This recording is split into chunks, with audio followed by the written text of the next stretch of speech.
Në 25 prill 2025, disa agent policor i afrohen qetësisht një personi që po kryente veprime pranë një bankomati të Raiffeisenbank në rrugën e Durrësit.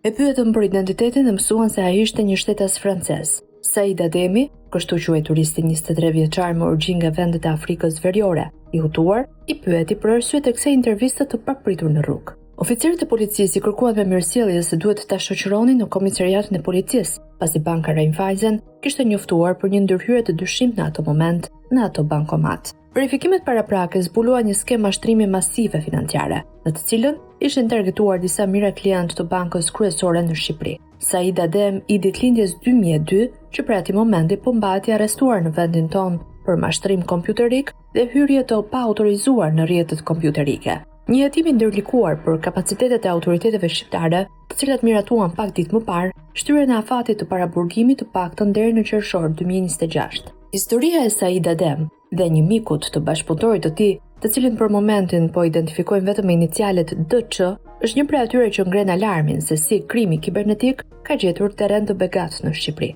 Të dhënat e mëposhme gjenden në dosjen hetimore të prokurorisë së Tiranës. Hetuesit besojnë se kanë arritur të sigurojnë prova të mjaftueshme për të riun francez, ndërkohë që ky i fundit nuk ka pranuar të flasë për autoritetet shqiptare.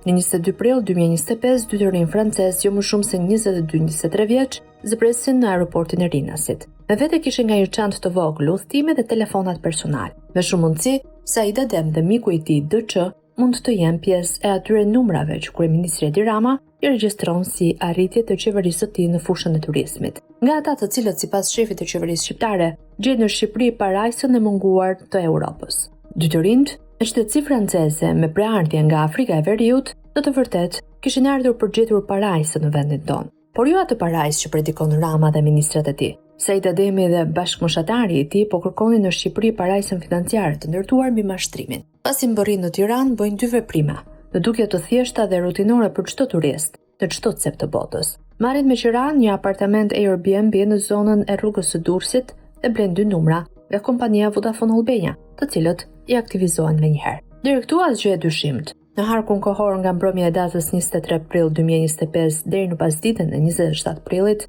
dy të rinj francez nisin të zbatojnë planin e tyre masiv. Me një klikim në ekranet të telefonit, ata dërgojnë një mesazh tek telefonat celular të objektivave të tyre. Jo pak, por rreth 1000 abonent. Llogaria juaj bankare është aktivizuar. Ju lutem, klikoni linkun më poshtë. Ishte mesazhi me dërgues Raiffeisenbank dhe ku u kërkohej që të shtypnin linkun kontakt@raiffeisen.com. Mesazhi gjeti të papërgatitur shumë prej tyre.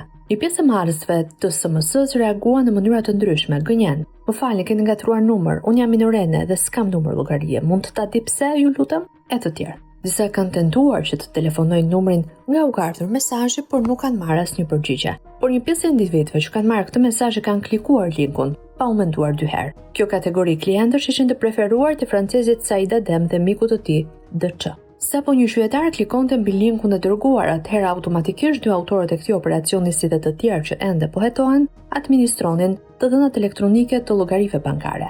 Dhe prej aty, ata paraqiteshin menjëherë pranë një bankomati të Raiffeisen dhe tërhiqnin shuma të ndryshme parash nga llogaritë. Sapo kishin mbërritur në Shqipëri, Said Ademi kishte bërë një provë fillestare, me shumë mundësi për të provuar sistemin e sigurisë së kontrollit të bankës.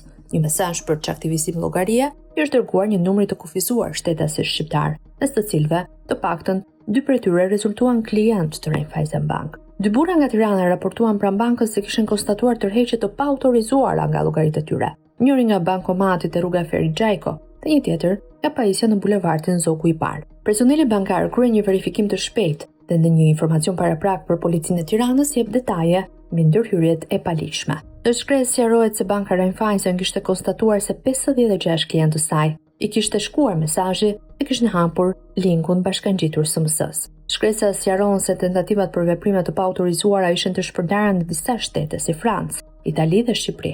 Nga të dhënat paraprake, banka kishte konstatuar kryerjen e transaksioneve të paautorizuara për 20 klientë të saj me një shumë prej 3 milion lekësh dhe 2488 euro. Ky informacion tregon se tentativa e 23 vjeçarit francez Said Adem ishte pikasur. Situata u mbajt në monitorim. Në datë 27 prill, Në sallën operative të Drejtorisë së Policisë Tiranë bëri një telefonat nga ana e shërbimeve të sigurisë, qendra e monitorimit të Raiffeisen Bank, në lidhje me një shtetas i cili po kryente veprime të dyshimta pranë bankomatit në rrugën e Durrësit. Shërbimet e policisë u vënë në lëvizje dhe kanë konstatuar një shtetas brenda këtij bankomati, i cili kishte karakteristikat e marra nga salla operative. Në momentin e konstatimit, ky shtetas ka pasur një telefon në dorë, duke folur me zë me disa persona në aplikacionin Telegram. Në raportin policor për ngjarjen thuhet se gjatë kontrollit këtij stetasi janë gjetur edhe 2 telefona të tjerë celular. Pas kryerjes së identifikimit të këtij shtetasi ka rezultuar të ketë generalitetet Said Adem, i ditëlindjes 4/7/2002 me shtetësi franceze.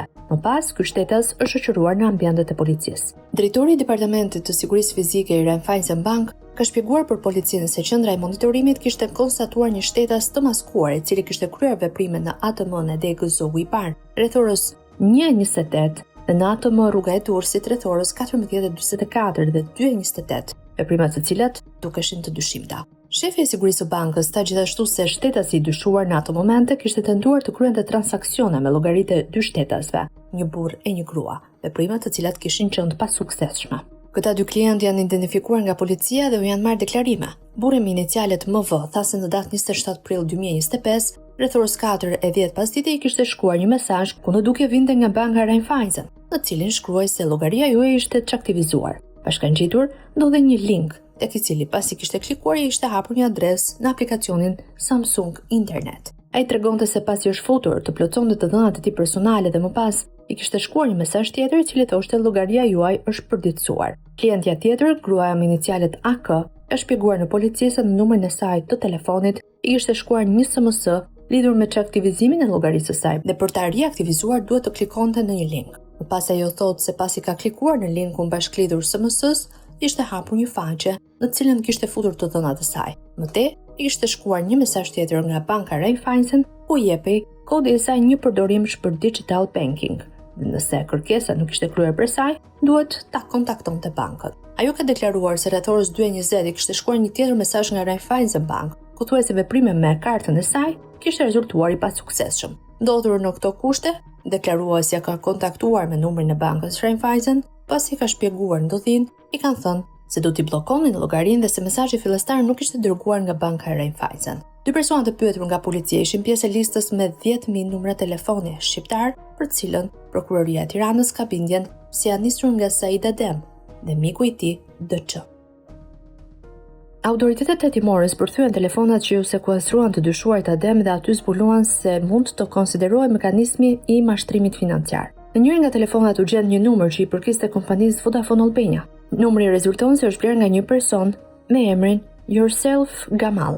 Veprimet e kryera me Interpolin treguan se ky emër nuk ekziston dhe se ka dyshime se blerësi i vërtetë është Said Ademi. Të dhënat e tabulateve tregojnë se nga ky numër janë dërguar 5862 mesazhe drejt numrave të ndryshëm shqiptar. Mesazhet janë dërguar në fashën kohore nga ora 21 mbrëmjes së 26 prillit 2025 deri në orën 18 të një dite më pas. Numri në telefonin tjetër ishte regjistruar në emër të një personi, Ali Yildiz, dhe ky person sipas të dhënave të Interpolit nuk është real dhe ndyshohet se është bler nga DQ, i cili është larguar nga Shqipëria para arrestimit të mikut të tij Said Adem. Në dosjen hetimore thuhet se nga tabulatet rezulton se ky numër kishte 4022 SMS të dërguara drejt numrave të ndryshëm telefonik shqiptar nga data 24/4/2025 ora 16:15 deri në datën 24/4/2025 ora 23:12. Në telefonat e sekuestruar të riut Said Adem ishte regjistruar Fast Bulk SMS Pro, një aplikacion i cili dërgon shumë mesazhe në të njëjtën kohë. Nga këshirja e rubrikës së mesazheve rezulton se njëri nga aparatet celular i është dërguar një sasi e madhe SMS-sh me përmbajtje të ngjashme me ato që është dërguar qytetarëve shqiptar, por në gjuhën gjermane. Referuar këtyre të dhënave, autoritetet shqiptare dyshojnë se mesazhe mashtruese nga ky aplikacion mund të dërgohen edhe klientëve të Raiffeisen Austria. Nga kërkimi me burimet e hapura rezulton se aplikacionet e Raiffeisen Bank janë aplikacione që përdoren kryesisht në Austri dhe shërbejnë në menaxhimin e kartave bankare, kur ndër të tjera i lidh këto karta me RaiPay, ndërsa RaiPay nga ana tjetër shërben për kryerjen e transaksioneve pa kontakt e përdoret edhe nga klientët shqiptar. Informacionet e siguruara nga autoritetet shqiptare janë shkëmbyer menjëherë edhe me homologët e tyre në Austri, ndërkohë që Said Adem do të qëndrojë në qelinë në Tiranë, edhe të paktën deri në qershor të këtij viti, me shpresën që të dalë në liri pa treguar shokët dhe aktivitetin e tyre të dyshuar kriminal.